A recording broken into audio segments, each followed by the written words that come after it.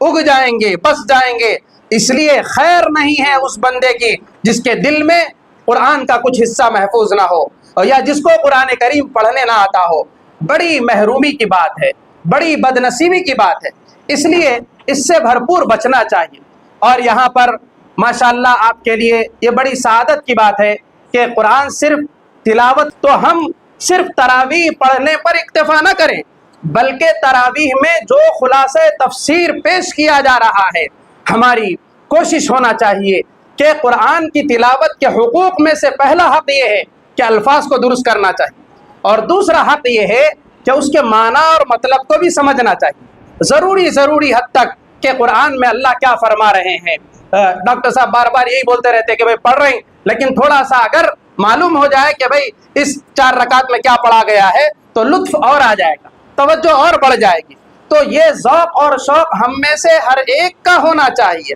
ہر ایک کو اس کی جستجو کرنا چاہیے اور اس طرف اپنے قدم بڑھانا چاہیے۔ ہم کیا کر رہے ہیں، کیا کیا پڑھ رہے ہیں، کن کن چیزوں میں ہم کھپے ہوئے ہیں، ڈھیر ساری چیزیں پڑھ رہے ہیں، ڈھیر سارے سبجیکٹس پڑھ رہے ہیں۔ اگر نہیں پڑھ رہے ہیں تو قرآن کریم کے معاملے میں ہم غافل ہیں، کاہل ہیں، لاپرواہ ہیں، یعنی یہی ہے کہ وہ ہم کو تو نہیں آتا نا، وہ ہم کو تو سمجھ میں نہیں آتا نا، اسی قسم کی باتیں کر کے ہم قرآن سے دور ہوتے چلے جا رہے ہیں۔ یاد رکھیے کہ وقت اور زمانہ ہم سے اس بات کا تقاضا کرتا ہے کہ ہم اب اس طریقے سے قرآن سے اگر دوری بنائے رکھیں گے تو وہ دن دور نہیں ہے کہ ہم اپنی اولادوں کو اپنے گھروں میں خالی اسکولی تعلیم تو دیں، ماڈرن ایجوکیشن تو دیں، لیکن قرآن کا سبجیکٹ نہ پڑھائیں اور قرآن کی ہدایات اور تعلیمات سے واقف نہ کریں تو پھر ہوگا کیا؟ دھیرے ہمارے بچے مذہب سے دور ہوتے چلے جائیں اور مذہب پہ عمل کرنے میں بوجھ محسوس کریں گے، پابندی محسوس کریں گے، یہ گویا کہ ان کے پیروں کی زنجیر ہو گئی۔ اور اس کے بعد دھیرے دھیرے نعوذ باللہ مذہب کے اعمال کے بارے میں سوالات شروع کر دیں گے کہ یہ پردہ کیا ضروری ہے کیا، اور ایسا رہنا ضروری ہے کیا، زکوٰۃ دینا ضروری ہے کیا، ایک ایک چیز کے بارے میں اب سوالات پیدا ہوں گے. یعنی وہ کیوں، اور ہم اپنی مرضی سے ایسا نہیں کر سکتے کیا، شادی کرنا ضروری ہے کیا، ہمارا مال ہے ہم خرچ نہیں کر لے سکتے کیا. یہ سب سوالات کدھر لے جا رہے ہیں؟ یہ سب سوالات خدا بیزاری کی طرف لے کے جا رہے ہیں. یہ سب سوالات خواہشات کو بہت زیادہ اہمیت دینے کی طرف لے کے جا رہے ہیں. اور یہی گمراہی کا پہلا زینہ ہے کہ خدا کے مقام کو نہیں سمجھے، مذہب کی اہمیت کو نہیں سمجھے، قرآن کے احکامات کو نہیں سمجھے کہ قرآن کیا ہے. فرمان شاہی کا نام قرآن ہے، اور ہم اپنی اولاد کو اور خود اپنے آپ کو اگر قرآن سے وابستہ نہیں کریں گے تو ہماری اولادیں قرآن پر عمل کرنے کے معاملے میں ہمارے لیے رکاوٹ بن جائے گی، اور ان کی رعایت میں ہمیں دین کے کاموں سے ہاتھ اٹھا لینا پڑے گا، پیچھے ہٹ جانا پڑے گا. کیا کریں گے بھائی، آج کل بچے ایسے ہو گئے، اپ ٹو ڈیٹ ہو گئے، پورا سن رہے نہیں ان لوگ. اب جان دو اتنا کچھ بھی ضروری نہیں ہے، بلکہ اب ہم بھی ایسا کر لیے ویسا کر لیے تو ہماری نسل خود دین بیزار ہو جائے گی. اس کے نتائج بہت خطرناک ہے. اس لیے قرآن سے وابستہ کرنا ضروری ہے. آپ جو ہے مختلف ملکوں کا جائزہ لیجئے. پڑوسی ملک کے بارے میں حضرت ایک مشہور عالم دین چیف جسٹس مفتی تقی عثمانی صاحب دامت برکاتہم، اور ان کے بڑے بھائی ہیں مفتی رفیع عثمانی صاحب، اللہ کو پیارے ہو گئے. تو ان حضرات کو اللہ تبارک و تعالیٰ نے بڑا مقام عطا فرمایا. تو انہوں نے وہاں پر جب ان کو شریعہ کمیٹی کا ممبر بنایا گیا اور ان سے مشورے لیے گئے کہ آپ بتائیے کون سی چیزوں کا شریعت مطالبہ کرتی ہے، اس کو ہم ملک کا قانون بنا کر کے لوگوں کو اس کا پابند کریں. تو کتنی دفعہ ایسا ہوا کہ ایک مشورہ عوام کے سامنے رکھنا چاہتے ہیں کہ بھئی یہ شریعت کا مطالبہ ہے، اس کو ہم ملک کا قانون بھی بنا رہے ہیں، اسے فالو کرنا چاہیے، اس کا لحاظ رکھنا چاہیے. تو ایک بڑی تعداد مسلمانوں کی اٹھ کر اس کے خلاف احتجاج کرنے لگی اور اس کو امپلیمنٹ کرنے نہیں دی. تو سوچ میں پڑ گئے، ایک دفعہ نہیں کئی دفعہ ایسا ہوا، سوچ میں پڑ گئے کہ بھئی آخر ایسا کیوں ہو رہا ہے، ہمارے مسلمان ہیں. تو وجہ یہ ہے کہ بنیاد سے ان کو صرف اسکول کالج کی تعلیم تو دی گئی ہے، تو وہ اتنے سیکولر مائنڈ کے ہو گئے ہیں کہ اب مذہب کی کھری باتوں کو ایکسیپٹ کرنے کے لیے تیار نہیں ہیں، اور وہ مذہب کی باتوں کو اپنی زندگی میں اور اپنی ترقی میں بڑی رکاوٹ سمجھ رہے ہیں. تو وہ خود اس کے خلاف احتجاج کرنے کے لیے سڑکوں پر اترے ہوئے. اور جو خلافت عثمانیہ کا زوال ہوا اور وہاں پر جو ننگا ناچ ناچا گیا، جو مسلمانوں کا قتل عام ہوا، جو مسلمانوں کی عبادت گاہوں کو تالے ڈالے گئے، جو مدرسوں کو بلڈوز کیا گیا، اس کی تاریخ پڑھیے. یہ سب کچھ غیروں نے نہیں کیا، بلکہ ان لوگوں نے سلو پائزن اور سویٹ پائزن کے طور پر اپنے مشنری تعلیمی نظام کو عام کیا اور ایک لمبے عرصے تک لوگوں کی ذہن سازی کی اور دین کی تعلیم سے دور رکھا. اور یہی سبز باغ ان کو دکھاتے رہے، اور ہوتے ہوتے ہوتے ایک دن ان کو یہ سمجھ میں آیا کہ ہمارے باپ دادا پرانے خیالات کے ہیں اور ان کی ماننے میں تو ہم کو کوئی زیادہ ترقی نہیں مل سکتی. آپ تاریخ اٹھا کے دیکھیے، وہاں مسجدوں کو تالا لگوانے میں اور مسلمانوں کو دین کی بات کرنے سے روکنے میں اور مسلمانوں کا قتل کرنے میں اور مدرسوں کو بند کرنے میں مسلمانوں کی نسل کا بڑا کردار رہا ہے. وجہ کیا ہے؟ وجہ یہی ہے کہ انہوں نے اپنی نسل کو قرآن سے وابستہ نہیں کیا اور قرآن کے مطالبے کے مطابق ان کے ذہنوں کی تربیت نہیں.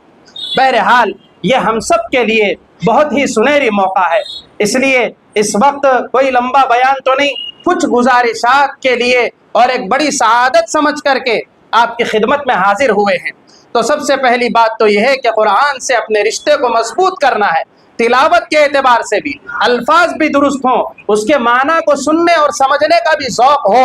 اور ساتھ ہی ساتھ اس پر عمل کرنے کا بھی جذبہ ہو. عمل کرنے کا اگر جذبہ ہوگا تو پھر کامیابی ملے گی، عمل کا جذبہ نہیں ہوگا تو پورا فائدہ نہیں ہوگا. اس لیے یہ قرآن کی تلاوت کے حقوق میں شامل ہے. اور اسی طریقے سے ہم رمضان کے اس مبارک مہینے میں جب ہم تراویح پڑھے ہیں اب تک، تو ایسا نہیں ہونا چاہیے کہ جب تک قرآن چلا تراویح چلی، اور جب قرآن مکمل ہو گیا تو یوں نہ سمجھے کہ تراویح بھی مکمل ہو گئی۔ دیکھیے یہ 20 رکعت تراویح کیا ہے؟ ایک بہانہ ہے۔ کس چیز کا بہانہ ہے؟ کہ جب بندہ 20 رکعت تراویح پڑھے گا تو اس میں 40 سجدے کرے گا، اور آپ کو معلوم ہونا چاہیے ہر سجدہ اللہ سے قریب ہونے کا انتہائی اعلیٰ مقام کا نام۔ تو اللہ تبارک و تعالیٰ تراویح کے بہانے سے بندے کو ایک ہی رات میں 40 دفعہ کم از کم اپنے قرب کا مقام عطا فرماتے ہیں۔ جو لوگ تراویح کو چھوڑ دینا چاہتے ہیں تو وہ اللہ کے قرب کو چھوڑ دے رہے ہیں۔ یہ معمولی بات نہیں ہے۔ بھلے آپ تلاوت مختصر کیجئے، آپ کو باجماعت نہ ملے تو آپ تنہا پڑھیے، لیکن یہ تراویح کے اس نظام کو اور اہتمام کو باقی رکھیے۔ یہ چاند رات تک کا جو ہے کورس ہے، اس کو مکمل اخیر تک پڑھنا چاہیے، اہتمام اس کا باقی رکھنا چاہیے۔ بلکہ ابھی آج 19واں روزہ ہے اور کل سے آخری عشرہ شروع ہو جائے گا، اور حضور پاک صلی اللہ علیہ وسلم کے بارے میں آتا ہے اذا دخل العشر الاواخر، جب آخر کے 10 دن آ جاتے، شد میزرہ، کہ آپ کمر کس لیتے تھے، احیا لیلہ، اور آپ راتوں کو زندہ کرتے تھے، ایقظ اہلہ، اپنے گھر والوں کو جگاتے تھے۔ تو جو حضور کی خوبیاں بتائی جا رہی ہے، ہمیں بھی کم از کم اس کو اپنانے کی کوشش کرنا چاہیے کہ بھائی ہم تو گناہگار ہیں، ہمیں جنت کی ضرورت ہے، اور کتنے کام ایسے ہیں کہ اگر اللہ پکڑ کرنے پہ آ جائے تو ہم سیدھے دوزخ کے حوالے ہو جائیں گے۔ اس لیے ہمیں کوشش کرنا چاہیے کہ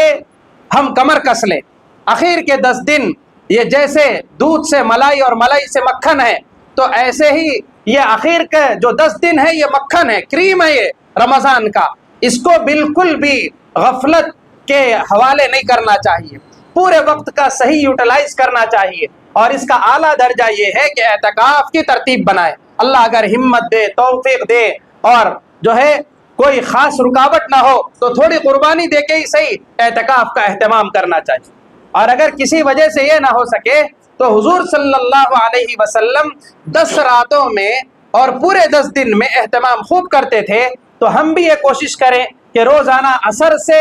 فجر تک، اشراق تک اپنے آپ کو عبادت کے لیے فارغ کر لیں، دن کھانے پینے کے لیے، اپنی ضروریات کو پورا کرنے کے لیے، لیکن راتیں عبادت کے لیے فارغ کر دیں، اس لیے کہ اس میں قیمتی تحفہ لیلۃ القدر کا ہے، اس کو پانا ہے، تو اس کے لیے ہم کو کوشش کرنا چاہیے۔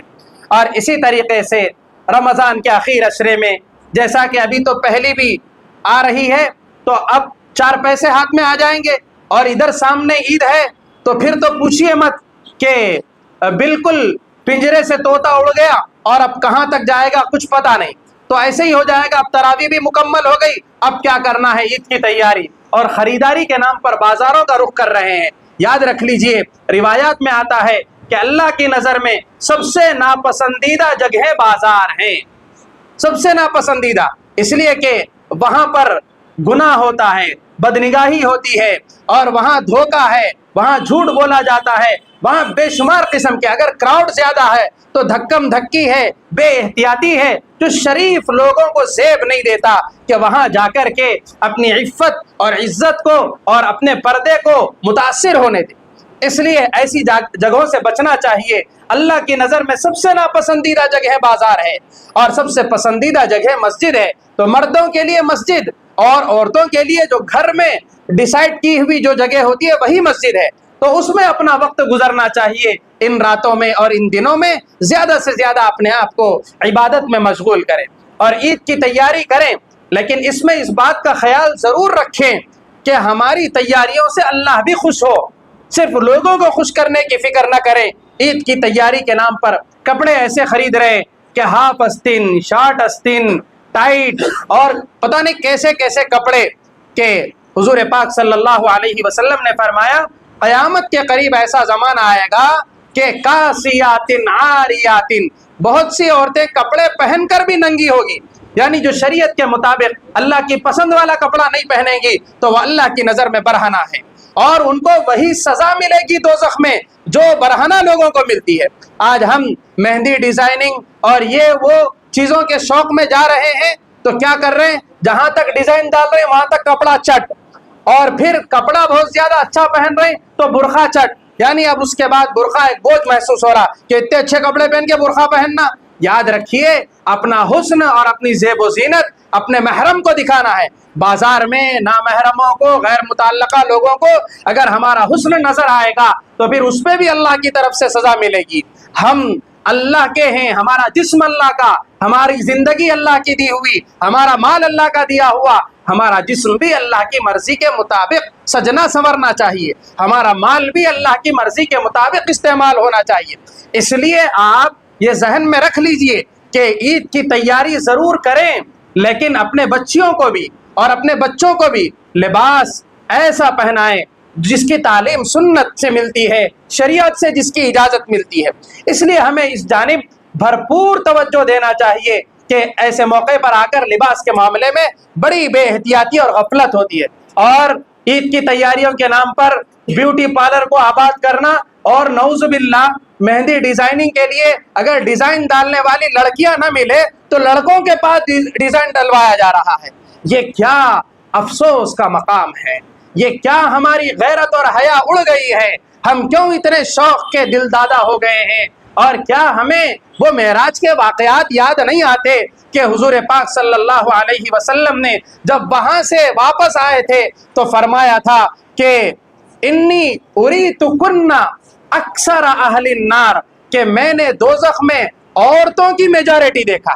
عورتوں کو میں نے دیکھا کہ زیادہ تعداد میں دوزخ میں ہے۔ کیوں؟ اس لیے کہ ان سے بے احتیاطی بہت زیادہ ہے۔ تو اس لیے اپنے آپ کو خواہ کے تھوڑے سے فیشن اور تھوڑے سے بناؤ سنگار کے لیے نامحرموں کے ہاتھ میں ہاتھ دینا، پہلے چوڑی پہننے کے لیے ہاتھ دیتے تھے، وہ بھی گناہ ہے، وہ بھی ناجائز، وہ بھی حرام، اور اب تو مہندی ڈیزائننگ کے لیے ہاتھ دے رہے ہیں۔ اس لیے یہ سب چیزیں اسلام کے منشا کے مطابق کرنا چاہیے۔ اگر ہم اس کو ایزی لیں گے، اللہ تو ایزی لینے والے نہیں ہیں۔ ہم رمضان میں یہ عبادتوں کا اہتمام کر رہے ہیں، تلاوت کر رہے ہیں، گویا کہ ہم اللہ سے اپنی معافی تلافی کا سامان کر رہے ہیں۔ یاد رکھیے رمضان میں اللہ کی طرف سے رحمتیں برستی ہے، مغفرتوں کا اعلان ہوتا ہے، دوزخ سے چھٹکارے کا اعلان ہوتا ہے۔ کس کو ہوتا ہے؟ جو اپنی معافی کروانا چاہتے ہیں ان کو مغفرت ملتی ہے، جو دوزخ سے بچنا چاہتے ہیں ان کو دوزخ سے چھٹکارا ملتا ہے، اور جو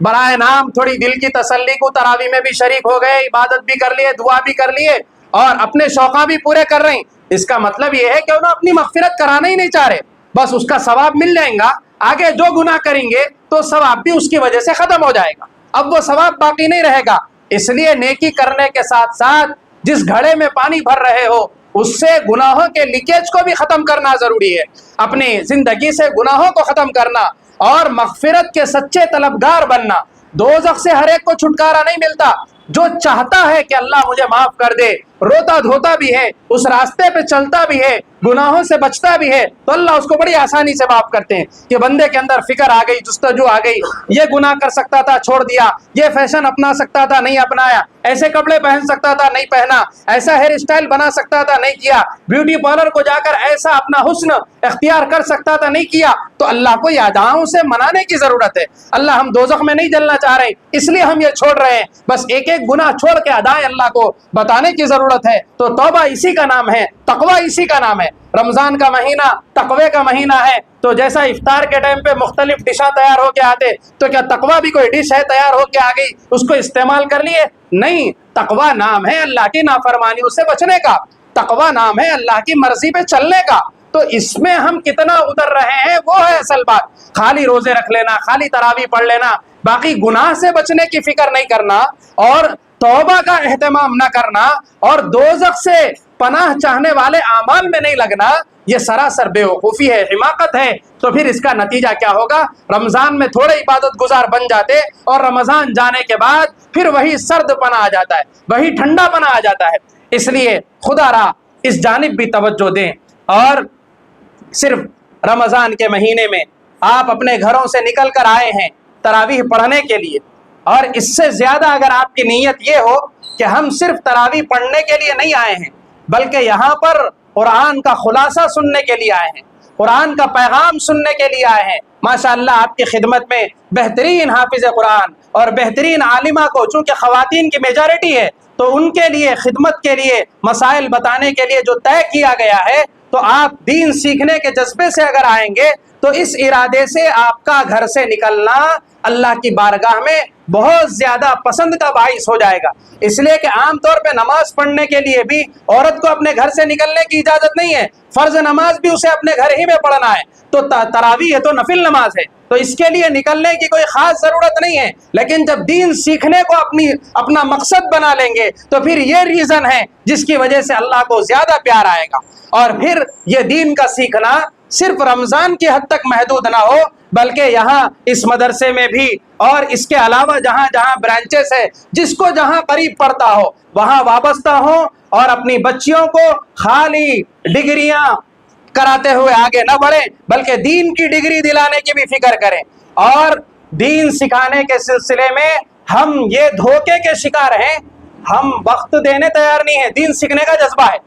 بس دین کا معاملہ آتے کہ انہوں ہمارے گھر میں آ کے اڈل کے جانا، اور دنیا کے واسطے کہاں جاؤ بولے تو وہاں جانے تیار ہے۔ یہ ہمارا المیہ ہو گیا۔ اللہ دیکھ رہے ہیں کہ ہم دین کے ساتھ کیا سوتیلا پن کر رہے ہیں۔ دین یہ ہماری زندگی کی ضرورت ہے۔ دین اگر ہے تو ہماری دنیا ہے، اگر دین نہیں ہے تو دنیا بھی برباد ہو جائے گی، خاندان اجڑ جائیں گے، ویلیوز ختم ہو جائیں گے، پھر کوئی خوشیاں فیملیوں میں باقی نہیں رہے گی، سب ایک دوسرے سے پیار کو روئیں گے، محبت کو روئیں گے، حقوق ادا کرنے کو روئیں گے۔ دین لائیے اپنی زندگیوں میں خوشیاں لانے کے لیے، دین کے لیے قربانی دیجئے، دین کے لیے مجاہدے اٹھائیے، دین سکھانے والوں کا ادب کیجئے، دین سکھانے والوں کی حقارت مت کیجئے، دین کو اپنے تابع مت کیجئے، اپنے آپ کو دین کے تابع کرنے کی کوشش کیجئے۔ انشاءاللہ اس کا نفع ہوگا، زندگیوں میں بہترین اثرات مرتب ہوں گے۔ اس لیے ماشاءاللہ کافی عورتیں ہیں بستی کی جو اپنے چھوٹے چھوٹے بچوں کی دین کی تعلیم کی فکر کرتے ہیں، اور یہاں بھی قرآن کا ایک سینٹر ہے تو یہاں بھی بھیجتے ہیں۔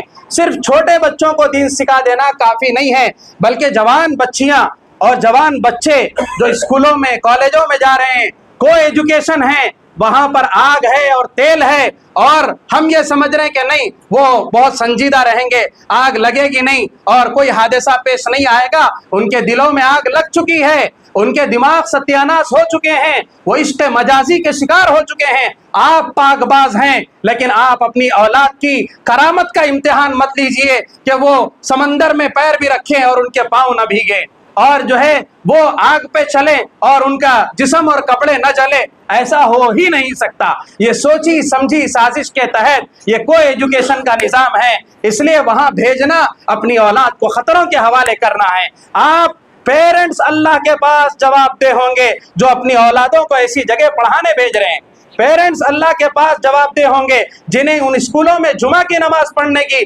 اجازت نہیں دی جاتی، حالانکہ جمعہ چھوڑ دینے والوں پر اللہ تبارک و تعالیٰ اتنے ناراض ہوتے ہیں، ان کا دل سخت کر دیتے ہیں اور ان کے دلوں پہ مہر لگ جاتی ہے، اور بچے مذہب سے بیزار جمعہ چھوڑنے کی وجہ سے بنتے ہیں۔ ہم اچھی تعلیم کے نام پر ایسے اسکولوں کا سلیکشن کر رہے ہیں کہ جہاں پر جمعہ کی پرمیشن نہیں، جہاں عزت اور حیا کا کپڑا پہننے کی اجازت نہیں، جتنا کپڑا پہنو بولے اتنا ہی پہننا، اس کے آگے پہنے تو ان کے یونیفارم اور ڈریس کے خلاف ہے، تو بس اس کو بھی فالو کر رہے ہیں اور حیا کی دھجیاں نکل رہے ہیں، اور ایک ساتھ بیٹھ کے پڑھ رہے ہیں، اور ہم کو کچھ پتہ ہی نہیں ہے کہاں کہاں جا رہی، جانے آنے میں کون کون ہے ساتھ میں، کس طرح کے من چلے ہیں۔ کم عمر بچے بھی سوشل میڈیا کے استعمال کی وجہ سے وقت سے پہلے بالغ ہو چکے ہیں، اور انہی چیزوں میں ان کی دلچسپیاں بہت زیادہ ہیں۔ اب کوئی جگہ محفوظ نہیں رہی ہے، اس لیے اپنے بچوں کا تقوی کا ایسا امتحان مت لیجئے، ان کی تربیت کے معاملے میں تھوڑی سی بدگمانی اختیار کر لیجئے، دنیا کی تھوڑی سی ترقیوں کو اگر مشکل ہو رہا ہے تو چھوڑ دیجئے، لیکن دین کو امپورٹنس دیجئے، تقوی کو اہمیت دیجئے، حیا کو اہمیت دیجئے، ورنہ کل کے دن یہ بچیاں اور یہ بچے کسی غیر مسلم کے ساتھ بھاگ جائیں تو قصور ان کو مت دیجئے، کروسن ڈال کے ان کو جلانے کی ضرورت نہیں ہے، اپنے آپ کو دوزخ کی آگ میں جلانے کے لیے تیار کر لیجئے، اس لیے کہ سبب اور ذریعہ ہم ہیں جو غلط ڈائریکشن پہ ان کو چھوڑ رہے ہیں اور صحیح منزل پہ پہنچنے کی امید رکھتے ہیں۔ یہ وقت کا بہت بڑا المیہ ہے، اور نان مسلم مینجمنٹ کے جو اسکولز ہیں وہاں پر یوگا کے نام پر، سوریہ نمسکار کے نام پر، مختلف ناموں پر پوجا میں شریک کروایا جا رہا ہے، اور گھروں کے سرپرستوں کو اس کی کوئی پرواہ نہیں ہے، یا پھر یہ سمجھ رہے ہیں کہ ہمارے بچے محفوظ ہیں، ہمارے بچے، وہ پورے گروپ میں اٹھ کے ابھی اتنے میچور نہیں ہوتے عقیدے کے اعتبار سے اپنے آپ کو وہ سیف اور سیکیور رکھ سکیں۔ اس لیے یہ حماقتیں آج ہم سے ہو رہی ہے، اور پھر ہم بڑے دیندار ہیں، دین کی بڑی فکر ہے، اور پھر چلو اتنا سب گڑے میں ڈال رہے ہیں، اپنی اولاد کو مذہبی اعتبار سے، تہذیب کے اعتبار سے ایسی سطرول جگہوں پہ بھیج رہے ہیں، تو اتنا ہی اسٹرانگ ان کے لیے دینی نظام بھی نہیں بنا رہے۔ رونا تو بہت روئیں گے مل صاحبوں کا کہ گوشت میں کون نرم، پھیپسا نرم، سوسائٹی میں کون نرم، مل صاحب نرم۔ طبیعت سے سنا ان کو، زبان اٹھاؤ، تارخ کو لگاؤ، جتنا گن سکتے ہیں گنو، ان کی اللہ سے نسبت ہے، قرآن سے نسبت ہے، ان کو بولنا دین کو بولنا ہے۔ اس لیے مل صاحبوں کے شکایتیں کرنا چھوڑیے، کچھ اپنی کمیوں کا بھی جائزہ لیجئے، وقت نکالیے، جگہ کا انتخاب کیجئے، پیسہ خرچ کیجئے، اسکول ہوتے ہی ٹیوشن، ٹیوشن ہوتے ہی اسکول، اور پھر پکنک، اور پھر فنکشن، یہی اہم ہے۔ دین کے لیے کہاں وقت نکال رہے ہیں، اس کے لیے ہزار بہانے کر رہے ہیں، تو یہ دین کے ساتھ سوتیلا پن ہے، اس کے غلط نتائج ہم کو بھگتنا پڑے گا۔ اللہ نہ کرے، اللہ نہ کرے، ہزار بار نہ کرے، ہماری تمام کوتاہیوں کے باوجود اللہ پاک کو ایسی حفاظت کا انتظام فرما دے کہ ہماری نسلوں کا دین بھی محفوظ رہے، مذہب بھی محفوظ رہے، تہذیب بھی محفوظ رہے، اور ان کے اندر جو اسلام کے خلاف جو جراثیم چلائے جا رہے ہیں ان سے ہر طرح کی سیفٹی اور حفاظت اللہ ان کو عطا فرمائے۔ لیکن ہمیں اپنی ذمہ داری کو نبھانے کی ضرورت ہے، اس لیے ہم اپنی جوان بچیوں کو جو ڈگریوں کے لیے کالجوں کو بھیج رہے ہیں، یونیورسٹیز کو بھیج رہے ہیں، خدا کے واسطے اچھا رشتہ مل جائے گا، جو ہے گھر پہ رکھ کے اپنی نگرانی میں ٹیوشن کے ذریعے سے ایگزام دلا لیجئے۔ جب فیلڈ میں اتارنا نہیں ہے، رشتے کی حد تک پڑھانا ہے، تو وہ پڑھائی کو بھی اتنا ہی لائٹ رکھیے۔ ہاں، اب زیادہ دینی تعلیم اور تربیت کی طرف کنسنٹریٹ کیجئے، اپنے آپ کو چینج کیجئے اپنی اولاد کو دیندار بنانے کے لیے، اور ان کا وقت اس کے لیے فارغ کیجئے تاکہ وہ دین کی بیسکس سے واقف ہو سکیں، دین کو وہ سیکھ سکیں اور دین کو اپنی زندگی میں لا سکیں۔ کل وہ اگلی زندگی میں وہ ازدواجی زندگی میں منسلک ہوں گے تو اپنی اولاد کی بھی دین کی بنیاد پر وہ تربیت کر سکیں گے، گھر کے ماحول کو دیندارانہ بنا سکیں گے۔ بہرحال اس موقع سے یہ کچھ گزارشات ہیں جو آپ حضرات کی توجہ کی برکت سے اللہ نے ڈالی ہے، آپ کی خدمت میں رکھ دی گئی۔ کافی دیر سے آپ یہاں پر جڑے ہوئے ہیں، اور یقیناً دن بھر روزہ اور پھر گرما کے روزے اور لوگوں کے جمع ہو جانے کی وجہ سے سفوکیشن وغیرہ جو ہوا کا انتظام ہے، ہو سکتا ہے ناکافی ہوا ہوگا، گرمی ہوئی ہوگی، لیکن جو کچھ مجاہدے آپ نے برداشت کیے یہ اللہ کی محبت میں آپ نے برداشت کیے، قرآن کی محبت میں آپ نے برداشت کیے۔ ہم تو انسان ہیں، انسانوں کے انتظامات ناقص ہی ہوتے ہیں، کوئی کمیوں سے پاک نہیں ہے، تو ہم آپ سے یہی گزارش کرتے ہیں کوئی کمی ہوئی ہے تو آپ معاف فرما دیجئے۔ ماشاءاللہ ڈاکٹر صاحب نے اپنا دل کھول کے رکھ دیا ہے اور بہت وسیع انتظامات کرنے کی کوشش کی ہے، اس کے باوجود بھی جو کچھ بھی ہوا ہے تو یہ ہوتا ہی ہے انسانوں کی طرف سے، اس کو آپ کچھ خیال مت کیجئے، اور بس اللہ پاک آپ کی ان محبتوں کو قبول فرمائے، اور جو اتنی دن بھر کی ذمہ داریاں اور رات کی جو ہے ایسی حالات کے باوجود آپ ثابت قدمی سے آتے رہے، جڑے رہے، اللہ پاک اس کا آپ کو اپنے خزانے سے بے پناہ اجر و ثواب عطا فرمائے، اور اس کے کمالات سے، خیر سے اللہ بھرپور مالا مال فرمائے۔ اللہ پاک سے دعا ہے کہ اللہ پاک مجھے، آپ کو، سب کو کہنے سننے سے زیادہ عمل کی توفیق نصیب فرمائے۔